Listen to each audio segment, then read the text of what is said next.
Assalamualaikum warahmatullahi wabarakatuh. Kembali lagi dengan saya Mas Mantu Karya di acara Open Show obrolan seputar pendidikan. Sahabat Open Show, hari ini kita bersama dengan narasumber yang sudah pernah hadir di sini sebelumnya, yakni Bapak Subagio. Namun hari ini kita akan membawakan tema yang berbeda, yaitu tentang pendidikan diferensiasi. Saya yakin sahabat Open Show itu sudah tidak asing lagi dengan apa itu pendidikan diferensiasi. Namun pada hari ini kita akan belajar tentang apa itu pendidikan diferensiasi dan juga bagaimana penerapannya di sekolah. Untuk itu, tonton terus video ini sampai akhir.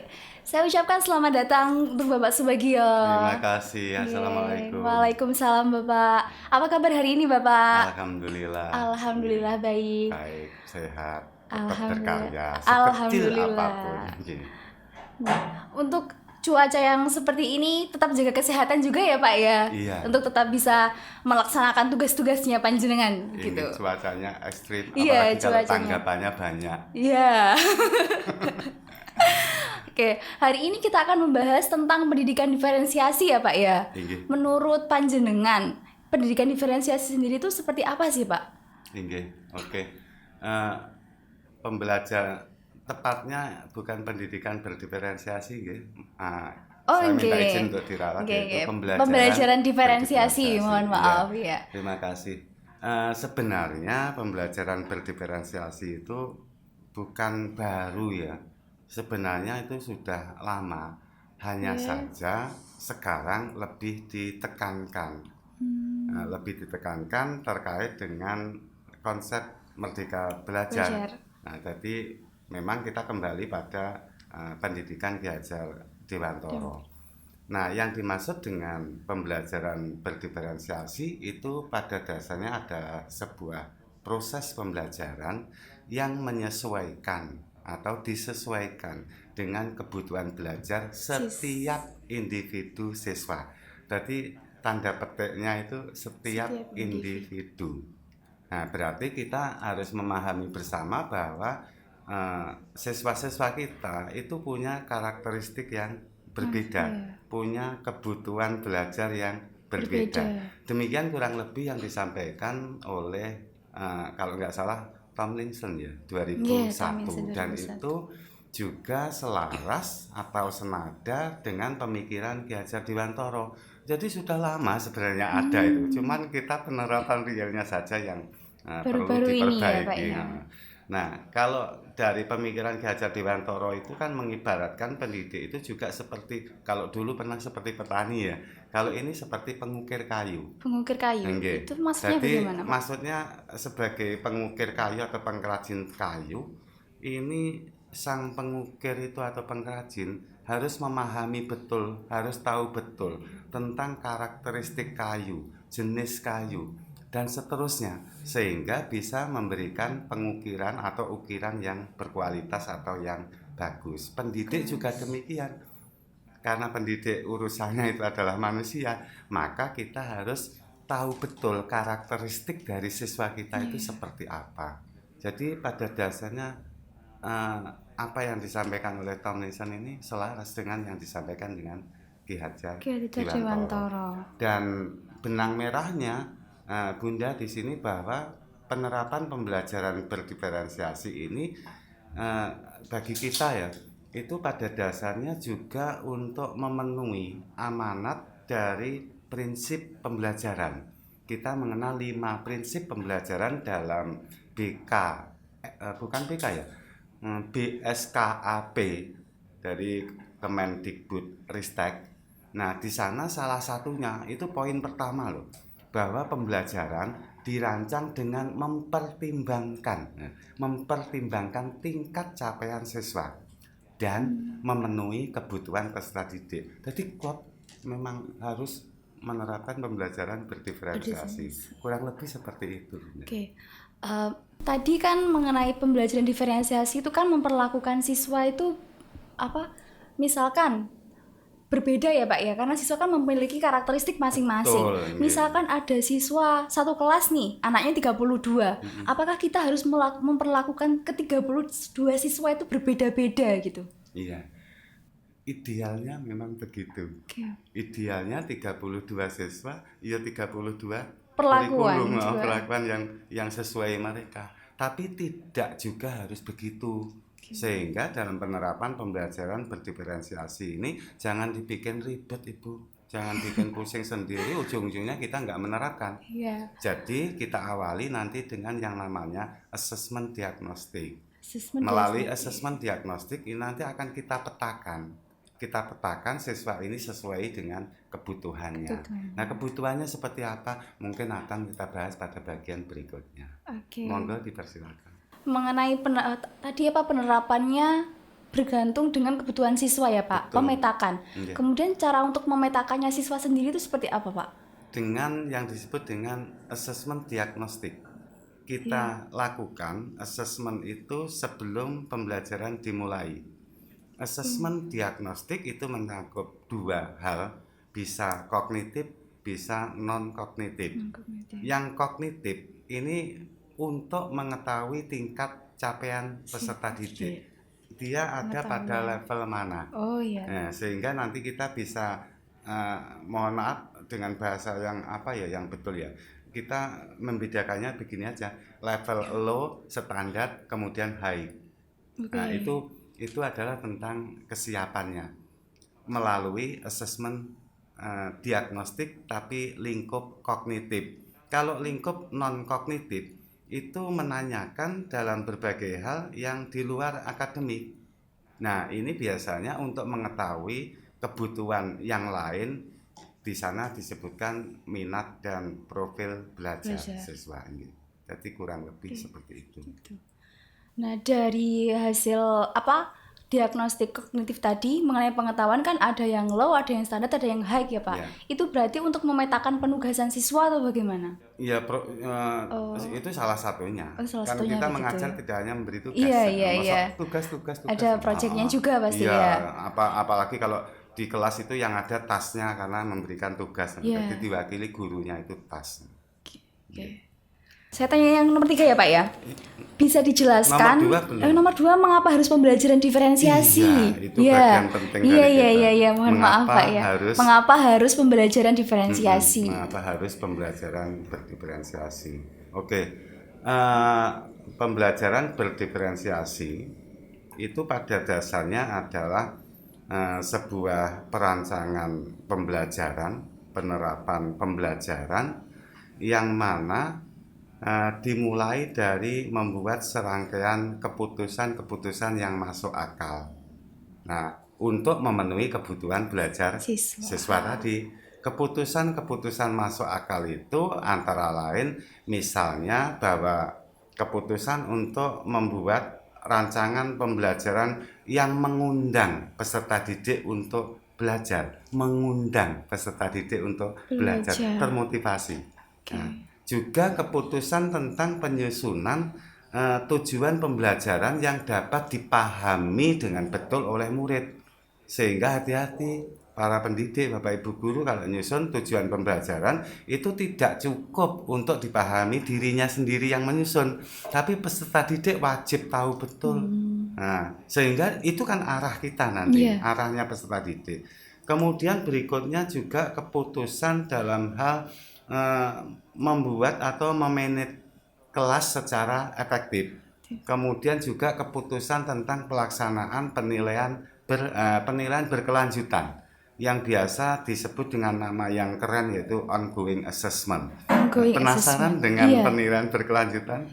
Oke, penilaian berkelanjutan ini adalah atau ongoing assessment ini pada dasarnya adalah penilaian formatif yang mana di dalamnya mencakup assessment as learning dan assessment for learning. Seingat saya pernah dibahas juga ya tempo hari tentang itu. Iya mungkin Pak ya. Nah, dari sana dengan penilaian formatif ini, kalau sumatif itu kan tergolong assessment of learning. Melalui penilaian berkelanjutan, kita memberikan kesempatan kepada siswa yang beragam, terutama ini masalah tingkat capaiannya itu untuk melakukan pembelajaran mengikuti seperti teman-temannya yang sudah tinggi dengan menggunakan assessment tadi. Hasil assessment itu nanti kita lakukan analisis sehingga dapat memetakan siswa mana yang sudah mencapai tujuan, siswa mana yang belum mencapai. Nah, itulah nanti akan kita terapkan yang namanya teknik scaffolding. Baru lagi? Bukan, ini bukan hal baru. Cuman kita saja yang belum atau jarang menerapkannya. Sehingga nanti siswa diharapkan semuanya itu bisa mencapai tujuan pembelajaran yang telah ditetapkan. Semuanya saja. Baik dengan beragam karakteristik tadi, beragam kebutuhan tadi. Ibaratnya misalnya tujuan kita adalah mengantarkan siswa-siswa kita sampai di Surabaya dari Tulungagung. Berarti tugas kita adalah entah bagaimana caranya mengantarkan mereka sampai tempat tujuan dengan selamat. Bukan berarti penerapan pembelajaran berdiferensiasi, kalau nanti kita bahas lebih lanjut, misalnya diferensiasi kontennya dibuat berbeda, tapi yang tepat adalah beragam atau bervariasi. Bukan berarti juga nanti kalau kita menerapkan diferensiasi produk, berarti produknya bisa berbeda, berarti penilaiannya berbeda, ujung-ujungnya ya sudahlah, kamu fisiknya kan lemah. Misalnya begitu, kamu nggak usah nyampe Surabaya, kamu cukup Malang saja. No, itu nggak boleh.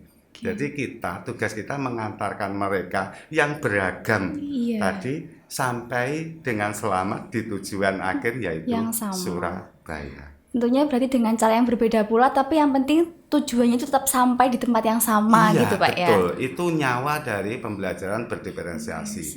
Nah, kemudian mengenai keputusan masuk akal tadi dalam pembelajaran diferensiasi itu kan upaya untuk menyesuaikan dengan kebutuhan peserta didik. Pada dasarnya itu tadi kita gunakan untuk membuat klik itu apa ya, matching antara tuntutan isi atau kurikulum, mencakup kurikulum, kemudian capaian pembelajaran atau CP, kemudian tujuan pembelajaran, assessment, itu kita buat match atau klik dengan 3 kebutuhan peserta didik. Itulah yang dilakukan mengapa harus pembelajaran berdiferensiasi. Nah, tentunya Bapak Ibu kan juga bingung juga, ini gimana sih maunya? Kan sudah ditetapkan, direkomendasikan bahwa model pembelajarannya itu kan inquiry, discovery, kemudian ada problem based learning, ada lagi project based learning. Kalau SMK itu diterapkan dual based program yang menyangkut PKL, kemudian pembelajaran berbasis industri atau project, kemudian TEFA atau teaching factory. Terus tempatnya di mana pembelajaran berdiferensiasi? Nah, itu nanti bisa simpelnya atau teknis pelaksanaannya bisa kita bicarakan di lain kesempatan. Bagaimana implementasinya, karena kita memang tetap menggunakan model-model pembelajaran yang direkomendasikan tadi, tapi kita juga menerapkan pembelajaran berdiferensiasi dan juga di dalamnya kita memasukkan teknik scaffolding. Pusing ya, nggak usah dipikirkan, yang penting dikerjakan. Nggak usah dipikirkan, yang penting dikerjakan. Kemudian mengenai jadi itu sebenarnya mengapa harus berdiferensiasi, supaya ini klik. Jadi misalnya ini semacam kunci itu bisa klik masuk gini.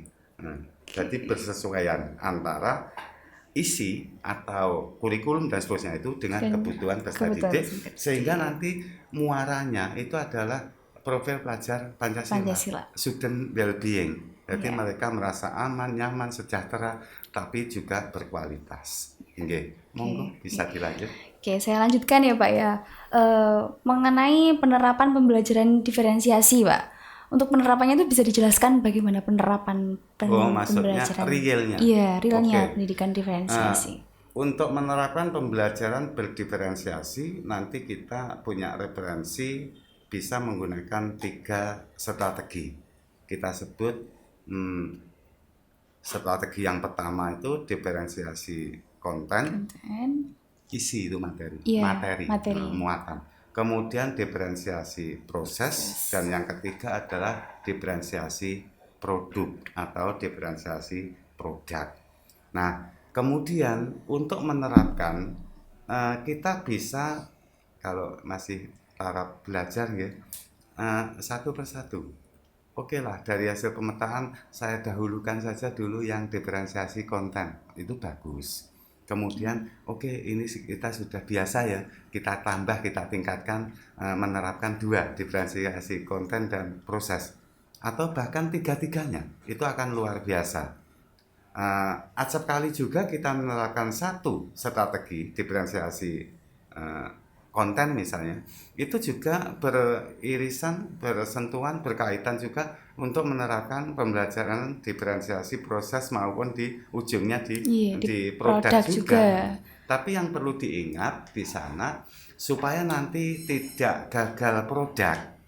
Tidak gagal produk itu artinya jangan sampai upaya kita untuk menyiapkan demikian panjang itu tadi sia-sia. Hanya untuk keren-kerenan saja.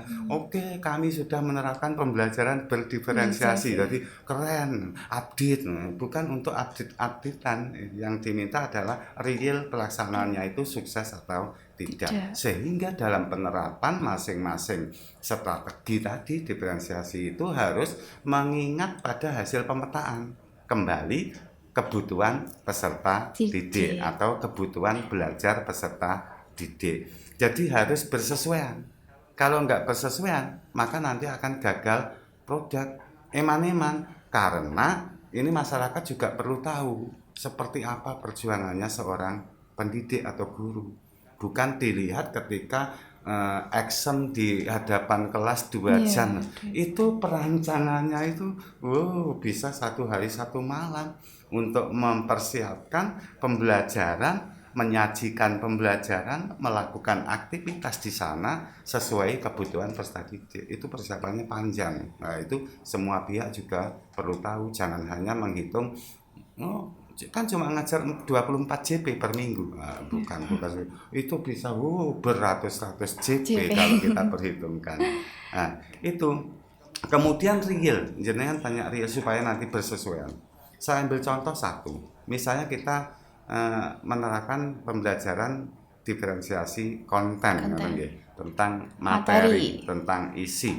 Kita lihat pemetaan dari hasil asesmen diagnostik tadi. Itu misalnya kita ambil tentang kesiapan. Yang kognitif tadi, tentang kesiapan. Nah, kalau tentang kesiapan, berarti ini kebutuhan peserta didik yang low, standar, dan high. Sehingga untuk memberikan ruang mereka supaya belajar nyaman antara yang low dengan yang high, maka kita sediakan konten yang bervariasi. Bervariasi dalam hal ini adalah bervariasi penyajiannya. Bervariasi penyajiannya. Bukan berarti kadang ini salah terjemah ya, bukan nggak tahu juga ya, mungkin kurang komunikasi, makanya MGMP harus digalakkan, kemudian peer teaching, komunikasi, kolaborasi dengan sesama teman sejawat itu juga kita galakkan untuk saling berbagi pengalaman. Karena saya dapatkan ternyata untuk pembelajaran berdiferensiasi konten itu ada yang menerjemahkan untuk yang lemah itu begini, ini kan lemah, kalau saya berikan sekian enggak teka dia, apa bahasa Indonesia enggak teka, sampai enggak nyampe, enggak gitu. nutut. Seperti itu, enggak nutut. Terus diberikan segini. Wong diberikan segini aja ibaratnya gelas sudah mbludak kan. Apa bahasanya mbludak itu enggak bisa ngadai. Nah, berarti kita berikan saja segini. Itu enggak boleh. Karena akan tidak bersesuaian dengan tujuan pembelajaran yang ditetapkan. Bukan berarti Bapak Ibu menyediakan untuk siswa yang tingkat capaiannya masih rendah ya, dia berpotensi untuk ditingkatkan ya. Karena tugas kita untuk mengoptimalkan mereka. Kita mencari tahu potensinya di mana sih anak ini. Karena masing-masing siswa itu punya potensi dan berbeda. Kita harus tahu itu. Nah, berarti hanya bukan isinya yang dirombak, dikurangi ya, tapi penyajiannya yang berbeda supaya mereka bisa belajar dengan nyaman. Penyajiannya yang berbeda itu seperti apa? Misalnya begini, Kalau kita mendapatkan kita mengikuti sebuah seminar, presentasi dari seorang narasumber, itu acap kali ya, tapi nggak selalu ya, Iya. acap kali. Mohon maaf kalau menyinggung perasaan. Acap kali saya bilang mesti tersenyum dalam hati. Itu bukan PPT Bapak, itu bukan PowerPoint, tapi itu Power Word. Pernah nggih mendengar itu power word, Forward. bukan PowerPoint. Nah, karena apa? Di situ ditulis rigid. Jadi tinggal baca saja. Oh iya Nah, paham. kalau PowerPoint kan hal-hal Iya, yang hal yang poin-poin poin pentingnya kemudian penting saja. dikembangkan loh. Iya. Nah, itu tapi bisa juga yang canggih dibuat lebih kompleks. PowerPoint dimodifikasi dengan berbagai hyperlink, dengan tautan link, dengan video, dengan macam-macam. Iya. Nah, seperti itu gambarannya penyajian Penyajian. kontennya. Kontennya itu sama, ya sama-sama segininya. Tapi untuk siswa yang low, itu kita sajikan lebih detail, lebih sederhana, yang enak nyambungnya ke anak itu enak, cepat gitu, mudah dipahami. Jadi detail ya, detail rigid. Nah, untuk siswa yang standar, ya standar saja, poin-poin aja, biar dia punya ruang untuk mengembangkan diri. Untuk siswa yang tinggi, kelas tinggi, dibikin lebih kompleks lagi. Mengapa seperti itu? Nah, ini yang seringkali kita lupa, seringkali kita itu menyamaratakan mereka. Mereka itu sama, kita berikan treatment yang sama. Coba bisa kita bayangkan atau kita tinjau ulang. Kalau jenengan ingin melayani itu. Saya mohon maaf bahasa saya memang orang Jawa. Nah, kalau kita ingin melayani siswa yang lemah, mohon maaf kurang ya tingkat sabarnya, kita berikan yang rigid, detail, pelan-pelan, runut. Nah, itu mereka yang haik mesti apa kuwi radio amah. Mesti gitu, radio rusak. Dia nggak tertantang, wis paham seperti itu, sehingga dia mengabaikan pembelajarannya karena tidak termotivasi untuk mengikuti jenengan. Itu hanya layak atau cocok diberikan pada siswa yang low tadi. Yang ini sebaliknya, jenengan memberikan poin-poin penting, mereka diberikan waktu untuk atau kesempatan atau ruang untuk explore, mengeksplor diri, berikan tantangan. Oke, yang ini jalan, yang kelompok menengah ke atas itu jalan dia, tapi yang bawah nggak mudeng. Iya, nggak mudeng itu apa? Nggak mudeng, tidak paham gitu Pak ya. Nggak paham, akhirnya dia putus asa, ujung-ujungnya ditinggal tidur jenengan. Nah, itu yang dimaksud dengan konten yang bervariasi. Nah, bagaimana Pak menerapkannya di lapangan, di kelas?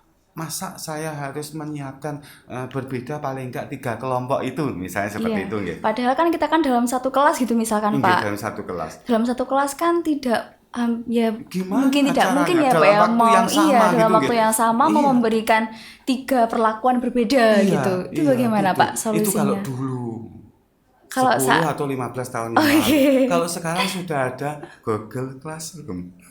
Sediakan saja materi atau konten itu di sana. Mereka tinggal memilih sesuai dengan kebutuhannya. Yang nggak nutut dengan yang jenengan sediakan kompleks itu, mereka mengambil yang sederhana. Siswa yang tinggi mengambil yang kompleks karena dia merasa tertantang. Sehingga nanti suasana atau aktivitas pembelajaran itu kita akan bangga dengan karya kita. Mereka aktif, berarti tetap dalam satu ruang yang sama, namun dengan berbagai perlakuan yang berbeda melalui tadi Pak ya. Ya bisa juga nanti mereka harus ada yang keluar ruangan. Itu nanti kalau kita memenuhi kebutuhan yang lain, yaitu non kognitif, misalnya minat atau gaya belajarnya atau profil. Jadi kita akan ngambil dulu yang berdasarkan kebutuhan. Iya, kebutuhannya. Kebutuhan yang kesiapan. Itu satu macam saja ya. Diferensiasi konten kita menerapkannya berdasarkan kebutuhan kesiapan. Beda lagi kalau kebutuhan yang minat. Minat itu apa? Kalau yang kesiapan tadi kan tentang tingkat capaiannya dia ada di mana level-level. Kalau minat itu kaitannya dengan mental, dengan emosi. respon. Siswa itu ketika kita berikan penyajian pembelajaran, responnya seperti apa, rasa ingin tahunya itu seperti apa. Nah itu kalau jenengan menyajikan konten itu tidak sesuai minat mereka, ya dia tidak akan punya rasa ingin tahu. Lah enggak ada rasa ingin tahu ya enggak belajar lah.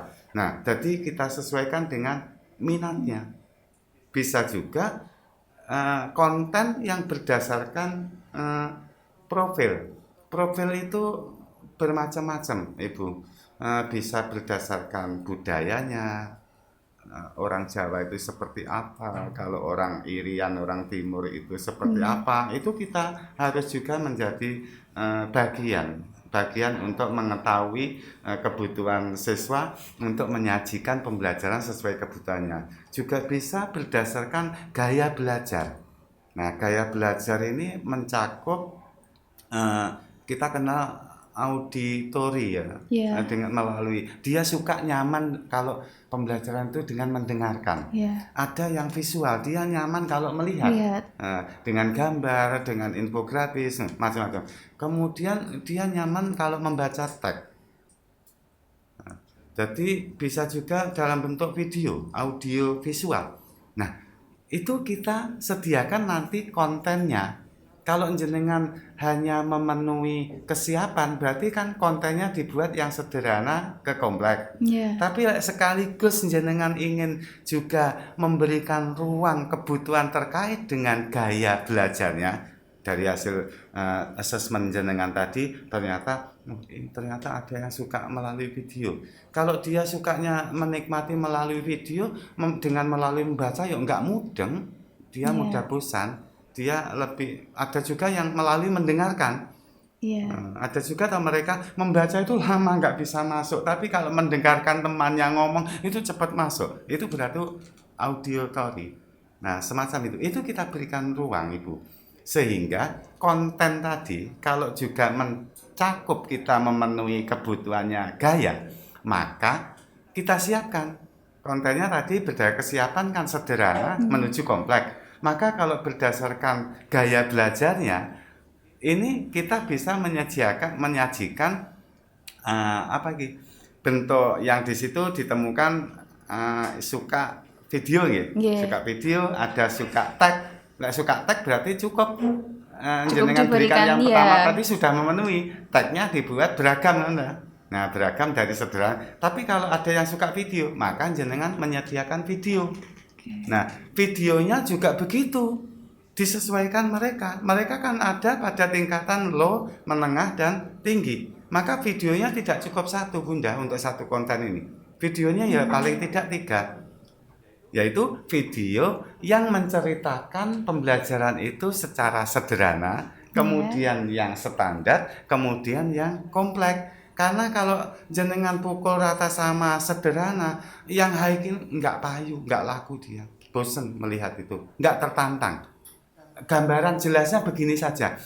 Bukan bermaksud membandingkan ya. Jangan bilang-bilang, jangan didramatisir ya. Kita hanya memberikan contoh saja, maksudnya yang mudah dicerna saja. Bukan bermaksud lain-lain ya, tanda petik bukan bermaksud lain. Kita kan sudah mengenal misalnya drama Indonesia, drama Korea, kemudian juga drama sana yang terkenal itu mana? Cina. Yang Amerika itu apa yang terkenal itu namanya apa? Nggone film itu pembuatan Hollywood. Begitu. Nah, drama Indonesia itu nuwun sewu ya. Ini hanya contoh ya. Itu pas atau cocok bila diberikan pada siswa yang low tadi. Karena di situ kan rigid detail. Bahkan kejadian 2 episode yang akan datang, dia sudah bisa nebak. Itu drama Indonesia. Kalau drama Korea agak mulek sedikit. Nah, itu standar. Kalau yang Hollywood, ini ribet, sulit, susah sekali ditebak. Bahkan kita menebak di awal itu tersangkanya itu, bukan ini. Ujung-ujungnya justru yang kita puji-puji itu yang jadi tersangka. Nah, seperti itu gambaran kasarnya. Nah, itu tadi hanya contoh ya. Iya. Nah, contoh karena saya memang agak susah ya untuk video yang sederhana itu seperti apa, yang Iya. agak rumit. Jadi yang enak itu yang Iya, yang dikenal menjelaskan. masyarakat. Iya. Nah, ini untuk lingkungan kita sendiri. Iya, Gitu. Pak. Nggih. Ya seperti itu. Belum lagi nanti kalau kita menerapkan eh, apa ya, pembelajaran diferensiasi proses. Iya, Berarti proses. juga harus disesuaikan diferensiasi proses yang didasarkan pada kesiapankah, pada minatkah, atau untuk memenuhi profil atau gaya belajar. Produk juga beginian. Untuk produk itu, kalau gambaran kasarnya begini, produk itu pada dasarnya kan untuk melihat pemahaman pembelajaran dari peserta didik itu seperti apa. Itu dari produk. Sebut saja penilaian hasil belajar. Iya. Nah, itu produknya juga kita sesuaikan kebutuhan mereka. Mereka ada yang nyaman itu kalau melalui tes tulis, Ibu. Nyamannya melalui Iya, tes mau tulis. tes tulis. Tapi ada mereka itu susah untuk mengungkapkan hasil pembelajaran itu dengan tulis. Tapi kalau presentasi dia oke, lancar. Ada juga presentasi nggak bisa, tapi dia bisa mewujudkan yang dia pahami itu dalam bentuk karya. Prototipe. Iya, prototipe. Sehingga kita memberikan ruang kepada mereka bahwa untuk penilaiannya itu tidak harus dengan tes tulis, tidak harus dengan wawancara, bisa juga membuat prototipe, bisa menyampaikan dengan grafik, bisa menyampaikan dengan ini, bisa menyampaikan dengan itu. Tentunya kita punya standar ya, kriteria penilaiannya. Kalau diwujudkan dalam bentuk karya seperti apa, kalau diwujudkan dalam bentuk tulisan, video itu teks. kriterianya nanti rubriknya juga berbeda-beda. Oke. Nah, itu yang dimaksud dengan diferensiasi produk. Oke. Nggih. Kalau diferensiasi proses, nah ini sisan gawe. Iya. Itu kembali lagi nanti kita kan juga harus menyesuaikan dengan kebutuhannya ya. Proses yang dilakukan itu untuk memenuhi kebutuhan kesiapan, apa kebutuhan minat, apa kebutuhan Profil belajar tadi. profil belajar. Nah, Iya. memang bisa juga nanti itu perpaduan, bisa juga seperti itu. Nah, untuk prosesnya begini, ada misalnya dari hasil asesmen jenengan, asesmen itu tidak harus diberikan dalam bentuk angket ya, tidak harus ya, tidak harus dalam bentuk angket. Tidak harus juga asesmen itu selalu di awal pembelajaran, tidak harus asesmen diagnostik ya, tidak harus di awal. Selama jenengan proses mengikuti itu sekaligus jenengan dari pengamatan observasi jenengan, dari tanya jawab jenengan dengan mereka, itu juga bagian dari asesmen diagnostik, sehingga sambil berjalan jenengan bisa melakukan manuver-manuver. Koyok parpol ayo ada manuver nanti di tengah perjalanan jenengan bisa bermanuver. Oh, ternyata ini begini ya hasil akhirnya dari asesmen. Berarti kita mengubah polanya. Yeah. Nah, seperti itu asesmen, pentingnya asesmen diagnostis. Sehingga kalau proses tadi jangan mengetahui bahwa seseorang ini susah kalau dia itu harus bekerja dalam kelompok. Tapi dia sukses ketika bekerja secara individu. Ya itu kita berikan ruang. Nah, kemudian misalnya yang ini sukanya itu kinestetik itu. Dia diem, dia nggak bisa explore dari potensinya itu. Dia bisanya itu ya segera. Itu kita berikan ruang pembelajaran. Misalnya dengan bentuk memasangkan apa itu, terus dia kan bergerak dari sana kemari, kemudian mengamati apa yang di sana itu. Itu kita berikan ruang kepada mereka. Bahkan ya ekstrimnya, kalau mereka itu ada yang belajar itu merasa nyaman kalau mendengarkan musik. Kalau nggak mendengarkan musik, nggak bisa masuk. Kita ladeni, kita layani kebutuhan mereka, tapi dengan catatan tidak mengganggu yang lain. Ya enggak corolan supaya enggak kami pakai ini. Kemudian kalau jenengan memberikan instruksi atau apa, itu berikan tanda sehingga dia melepas untuk mendengarkan apa yang kita sampaikan. Itu termasuk di dalamnya nanti kita melakukan dalam proses itu adalah teknik scaffolding. Nah, demikian untuk jawaban dari yang barusan jenengan tanyakan, sampai saya lupa pertanyaan tadi apa. Monggo bisa. Oke, saya bertanya gini ya Pak. Tadi kan terkait pembelajaran diferensiasi kan memiliki 3 perlakuan yang berbeda dalam satu kelas. Dan itu dilakukan secara bersama-sama. Bisa bersama-sama, bisa satu persatu gitu. Kita bisa fokus satu dulu. Kalau Iya. kita baru mampu menerapkan strategi diferensiasi konten, Iya. lakukan saja yang itu dulu. Oke, maksud Nggih. saya yang konten ya Pak. Nggih. Yang konten tadi kan kita memberikan materi Nggih. ataupun perlakuan kepada siswa kan secara berbeda. Ada yang low, standar, sama high. Nah di situ kan berarti siswa kan ibaratnya kayak ngedep materi sendiri-sendiri gitu kan, Betul. sesuai dengan kebutuhan dia masing-masing Iya. gitu. Nah berarti di situ posisi guru itu sebagai pendampingnya ya Pak. Iya. Siswa tuh belajar sendiri. Iya, kita hanya mendampingi mereka untuk bisa mandiri. Sudah nggak zamannya kita ngoceh ngalor ngidul seperti saya ini, nggak zamannya. Kasih mereka treatment untuk belajar, kita menciptakan situasi lingkungan yang mengundang mereka untuk belajar. Karena yang butuh belajar itu mereka, bukan gurunya. Kan ngoten Pak. Kita berikan ruang mereka untuk belajar. Dan pendidikan diferensiasi itu bisa dilakukan setiap masuk kelas berarti ya Pak ya? Iya, Oke, harusnya begitu. harusnya begitu. Oke. Terima kasih Pak. Ini pertanyaan satu lagi Pak ya. Bisa dijelaskan bagaimana kaitannya metode atau teknik scaffolding dengan pembelajaran diferensiasi? Oh iya, tadi sudah saya sampaikan juga nggih sebagian. Iya. Teknik scaffolding ini pada dasarnya apa ya, berkontribusi besar terhadap kesuksesan dari penerapan pembelajaran berdiferensiasi. Teknik atau metode scaffolding itu adalah memberikan apa ya, dukungan atau bantuan kepada peserta didik, kemudian nanti sedikit demi sedikit kita kurangi bantuan itu sampai dia bisa mandiri. Jadi seperti itu. Sehingga kalau kita menerapkan diferensiasi proses, ini berarti prosesnya kan berbeda ya. Iya, berbeda. Maka kita harus mengetahui mana-mana siswa yang high, mana-mana siswa yang low ya.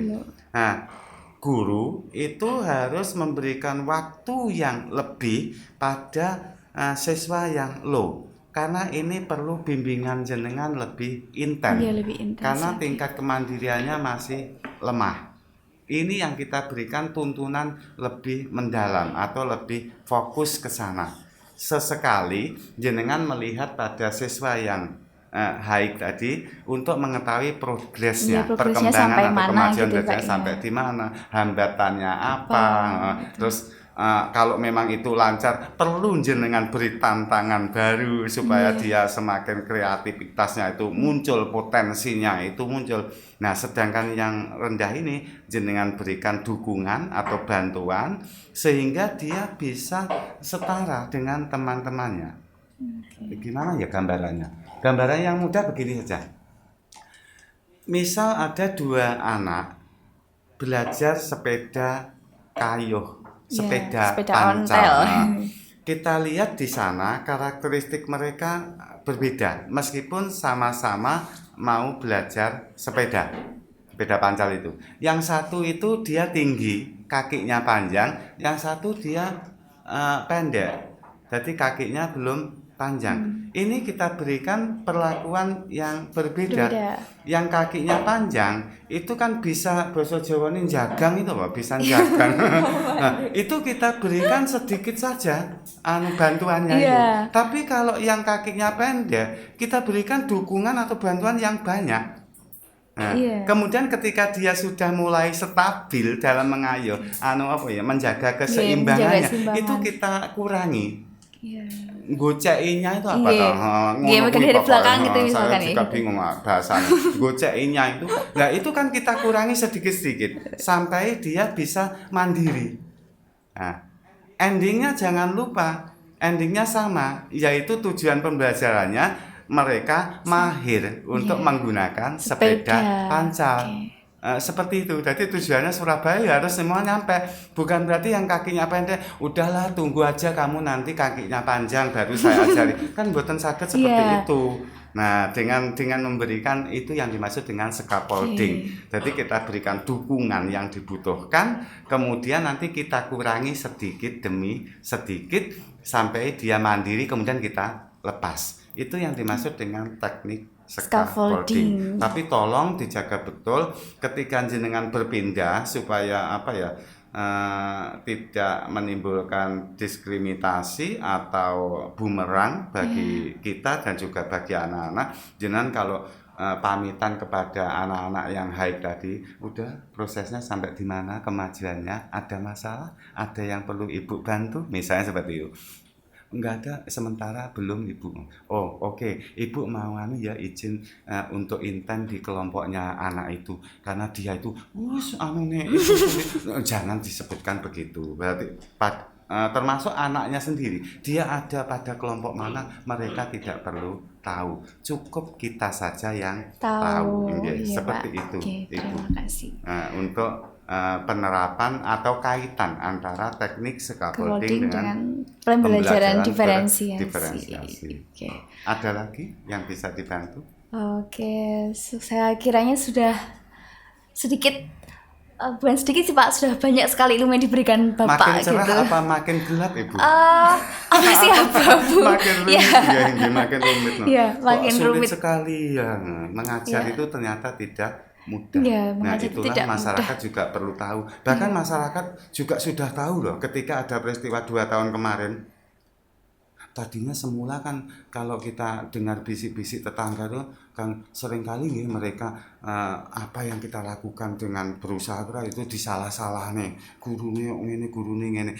Ketika beliau menjadi guru sendiri bagi anak-anaknya, ya jadi guru saulannya sambat ternyata tidak mudah untuk menjadi seorang guru. Tapi bukan berarti kita menyerah karena hadiahnya itu memang bagus, baik untuk menjadi guru yang baik itu. Makanya memang susah. Kalau mudah itu hadiahnya cukup kipas angin. Kalau guru hadiahnya kan surga, makanya sulit karena hadiahnya juga surga untuk menjadi guru yang baik. Kalau mudah itu berarti hadiahnya kan cukup kipas angin. Guyon itu. Iya Pak. Mungkin ada pesan dari Bapak untuk para ibu guru atau bapak guru tuh untuk tenaga pendidik dalam melakukan pembelajaran diferensiasi di kelas. Gitu.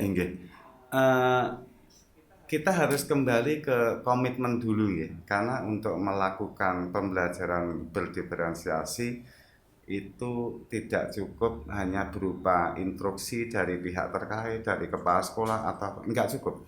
Harus ada motivasi dari dalam yang menggerakkan dirinya sendiri. Maka harus membangun sebuah komitmen dulu. Kalau sudah punya komitmen bahwa saya itu komitmennya pengen melihat anak-anak ini berhasil.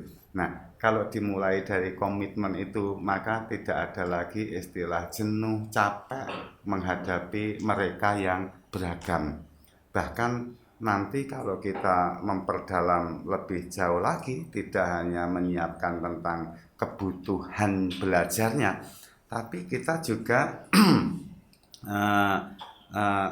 memberikan layanan kepada mereka tentang posisi. Kalau kita pernah mendengar teori posisi atau kontrol teori atau teori kontrol, di sana ketika anak-anak itu ada yang melanggar peraturan, itu kita menanganinya tidak seperti dia melanggar aturan atau hukum pidana, tidak seperti itu. Bukan sanksi nanti. Minimal kita berikan yang disebut dengan konsekuensi. Kalau sanksi atau hukuman itu cenderung mereka itu tidak menerima. Nah, itu cenderung satu arah sehingga menimbulkan rasa tidak nyaman dalam waktu yang panjang, trauma, kebencian, dendam. Kalau konsekuensi itu pada dasarnya sudah baik ya, karena dia sudah meyakini dalam dirinya memang ini konsekuensinya. Dia bisa menerima. Berbeda dengan hukuman tadi, dia menolak sebenarnya. Kalau konsekuensi itu menerima tapi dalam waktu pendek dia merasa tidak nyaman juga. Nah, kita berikan tingkatan yang lebih tinggi nanti disebut dengan restitusi. Melalui strateginya yang ditempuh tahapan restitusi disebut dengan segitiga restitusi. Mereka-mereka yang melakukan kesalahan itu diawali kita memberikan perlakuannya adalah bahwa mereka melakukan tindakan itu baik atau buruk selalu ada alasannya.